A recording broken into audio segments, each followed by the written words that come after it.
মাননীয় স্পিকার, এই সংসদের বাইরে আমার মতো অসংখ্য 25 বছর বয়সী সদ্য গ্র্যাজুয়েট সার্টিফিকেট হাতে নিয়ে ঘুরে বেড়াচ্ছে চাকরির আশায়। মোসাম্মদ নুসরত তাবাসসুম জ্যোতি, মহিলা আসন 50।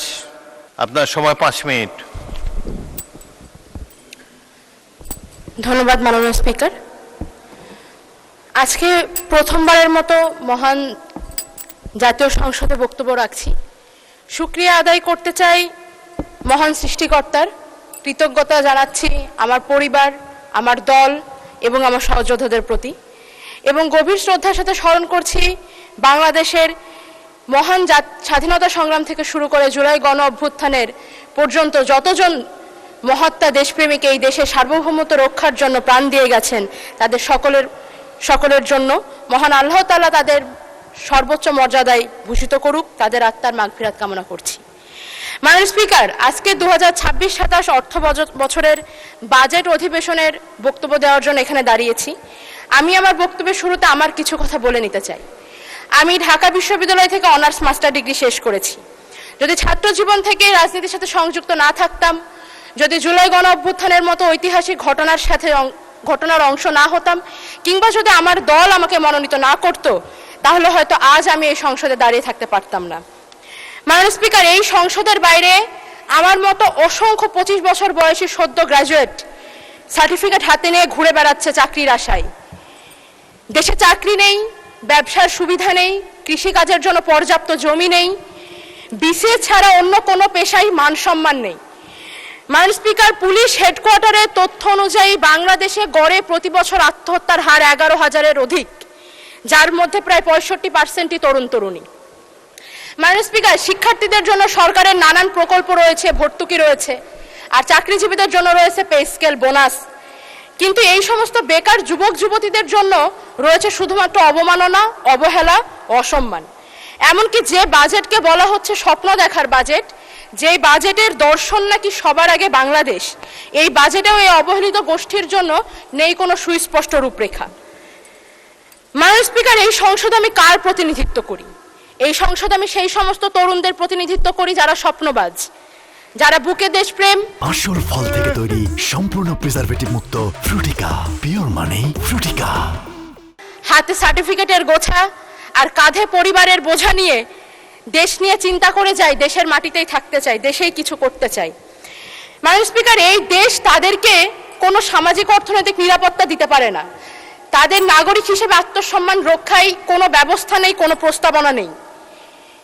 মাননীয় স্পিকার, আজ জাতীয় সংসদে বাংলাদেশের প্রধানমন্ত্রী উপস্থিত নেই। আমি শিক্ষিত বেকার তরুণদের প্রতিনিধি হিসেবে আপনার মাধ্যমে মাননীয় প্রধানমন্ত্রীকে অনুরোধ জানাতে চাই, আলোচনা সমালোচনার বাইরেও সত্যি সত্যি কাজে লাগবে এরকম কিছু নিয়ে আসুন।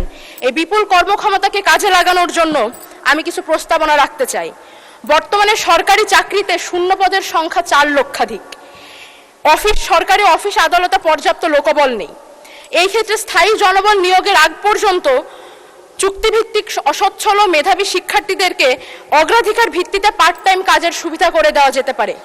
এটি যেমন তাদের অভিজ্ঞতাকে সমৃদ্ধ করবে, তেমন তাদের সামাজিক ও অর্থনৈতিক নিরাপত্তা দেবে, আবার সরকারও লোকবল সংকট থেকে মুক্তি পাবে। মাননীয় স্পিকার, দক্ষ মানব সম্পদ গঠনের উদ্দেশ্যে বাংলাদেশের সরকার বিভিন্ন সময় বিভিন্ন কারিগরি প্রশিক্ষণ দিয়ে থাকে, কিন্তু বর্তমান যুগটাই টেকনোলজির যুগ। এই বিশ্বায়নের যুগে পুরো পৃথিবী মার্কেট প্লেস। যুগের সাথে তাল মিলাতে শিক্ষিত তরুণদের জন্য অন্যান্য কারিগরি প্রশিক্ষণের পাশাপাশি সরকারের উচিত সরকারি ইনভেস্টমেন্টে ফ্রিল্যান্সিং ট্রেনিংয়ের ওপরে গুরুত্ব আরোপ করা। এতে তরুণরা স্বনির্ভর হবে, তাদের হাত ধরে বাংলাদেশে বৈদেশিক মুদ্রা আসবে এবং বেকারত্বের পরিমাণ কমে আসবে। আমি অনুরোধ জানাবো এই সমস্ত শিক্ষিত বেকার তরুণদের কথা গুরুত্বের সাথে মাথায় রাখার জন্য, কারণ আমাদের ভুলে গেলে চলবে না যেই গণ অভ্যুত্থানের মাধ্যমে বাংলাদেশ থেকে স্বৈরাচার বিতাড়িত হয়েছে, তার অন্যতম চালিকা শক্তি ছিল এই সমস্ত তরুণরাই। মাননীয় স্পিকার, জুলাইয়ের কথা মনে করিয়ে দিতে চাই, বছর ঘুরে জুলাই কিন্তু পুনরায় সমাগত। 2024 সালের এই জুলাই মাসে বুকের তাজা রক্ত ঢেলে দিয়ে শত শত মানুষ রাস্তায় নেমেছিল, রক্ত দিয়েছিল বাংলাদেশ থেকে স্বৈরাচারকে তাড়ানোর জন্য। 2 বছর পরেও কিন্তু সেই স্বৈরাচারের বিষ দাঁত আমরা ভাঙতে দেখিনি। এখনো তাদের সন্ত্রাস চারিদিকে জারি রয়েছে, এখনো তারা জোর গলায় হুমকি দেয়। এত মানুষ হত্যার জন্য তারা বিন্দুমাত্র অনুতপ্ত না। খুনি হাসিনা তার সিংহাসন টিকিয়ে রেখেছিল কালচারাল ফ্যাসিস্টদের কাঁধে পা দিয়ে। মাননীয় স্পিকার, এই সমস্ত কালচারাল ফ্যাসিস্টদের মোকাবেলা করার জন্য আমাদেরকে নিজস্ব দেশীয় কালচার এবং ইতিহাস ঐতিহ্যকে রক্ষা করতে হবে। আমরা হাসিনার আমলে দেখেছি মহান মুক্তিযুদ্ধ থেকে শুরু করে সংস্কৃতির প্রতিটি অঙ্গন তারা দখল করে নিয়েছিল। আমরা কিন্তু সেই পরিমাণ এফোর্টটা দিচ্ছি না মাননীয় স্পিকার।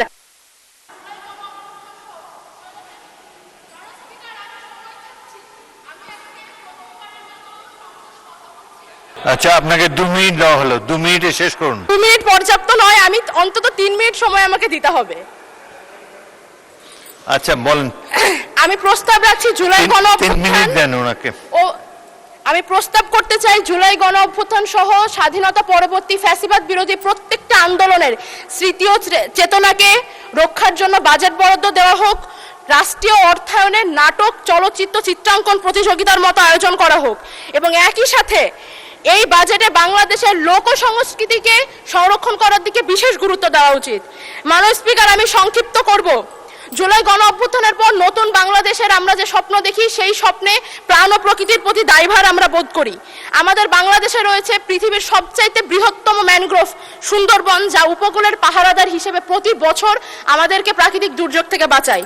আমি প্রস্তাব করতে চাই সুন্দরবন সহ বাংলাদেশের প্রধান 3টি বনাঞ্চলের বিরল প্রজাতির বন্যপ্রাণীদের রক্ষার জন্য যেন বন অধিদপ্তরের বাজেট বৃদ্ধি করা হয়। একই সাথে জানিয়ে রাখি, সুন্দরবন সুরক্ষা প্রকল্প এবং বাঘ সংরক্ষণ প্রকল্প দুটি এই বছরই শেষ হচ্ছে।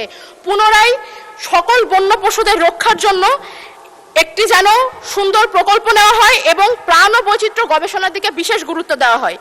মাননীয় স্পিকার, প্রাণ ও প্রকৃতির রক্ষার পাশাপাশি আমাদের দূষণমুক্ত স্বনির্ভর বাংলাদেশ প্রয়োজন।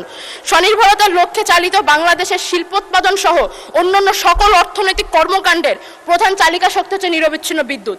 বাংলাদেশের বিদ্যুৎ উৎপাদন বাংলাদেশের গ্যাসের মজুদের উপরে নির্ভরশীল অনেকাংশেই। বাংলাদেশে গ্যাসের মজুদ দিনকে দিন কমে আসছে এবং আমরা মার্কিন ইরান যুদ্ধের সময় দেখেছি জ্বালানি খাতে আমদানি নির্ভর হওয়াটা কতটা বিপজ্জনক। 2026-27 অর্থ বছরের জন্য নির্দিষ্ট করে কোনো নবায়নযোগ্য জ্বালানির সুস্পষ্ট রূপরেখা আমি পাইনি।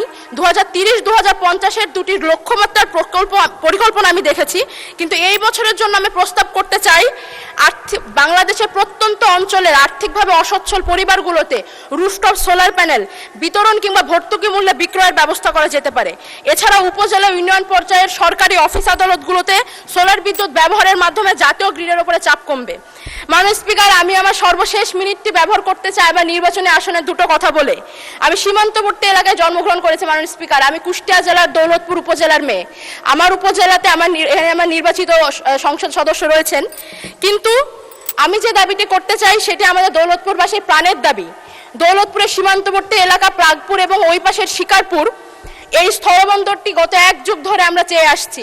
প্রাগপুর থেকে কলকাতার দূরত্ব মাত্র 120 কিলোমিটার এবং জাতীয় মহাসড়ক বাংলাদেশ মাত্র 20 কিলোমিটার দূরে।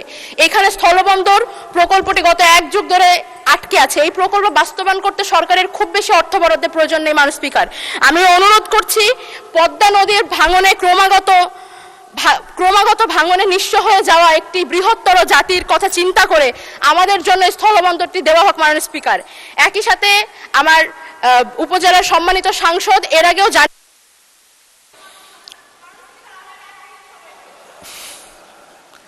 অনেক বলেছেন, তো বেশি বললে অভ্যাস খারাপ হয়ে যাবে। তো বলেন, 1 মিনিট বলেন। আমাকে 1 মিনিট দেওয়া হোক। ওকে 1 মিনিটে শেষ করেন। আমাদের দৌলতপুর উপজেলা বাংলাদেশের অন্যতম বৃহত্তর প্রশাসনিক উপজেলা মাননীয় স্পিকার। এই উপজেলাটি এক উপজেলা এক নির্বাচনী আসন একটি মাত্র থানার উপরে নির্ভরশীল। আমার সহ সাংসদ ইতিমধ্যে বলে গিয়েছেন আমাদের থানাতে যেন 5টি যানবাহন দেওয়া হয়। আমি জানাতে চাই আমাদের দৌলতপুরে আসলে আরো একটি থানার প্রয়োজন। যতদিন না আমি প্রস্তাব করছি আমার দৌলতপুরে আরো একটি থানা স্থাপন করা হোক। যতদিন না থানা স্থাপন করা হচ্ছে ততদিন বিদ্যমান থানায় যেন জনবল বৃদ্ধি করা হয়। মাননীয় স্পিকার, এই সংসদ জুলাই গণ অভ্যুত্থানের মাধ্যমে অর্জিত সংসদ। এই সংসদে আমরা কথা বলতে পারবো, এখানেই বাক স্বাধীনতার চর্চা করতে পারবো। আমাদেরকে বারবার এটা ওটা দেখিয়ে দেওয়া হবে না, এটাই আমরা আশা করি। এই সংসদ জনগণের জন্য কল্যাণকর হয়ে উঠুক, এই আশা ব্যক্ত করে আমি আমার বক্তব্য শেষ করছি। সময় দেওয়ার জন্য আপনাকে অসংখ্য ধন্যবাদ। ধন্যবাদ মাননীয় সদস্য।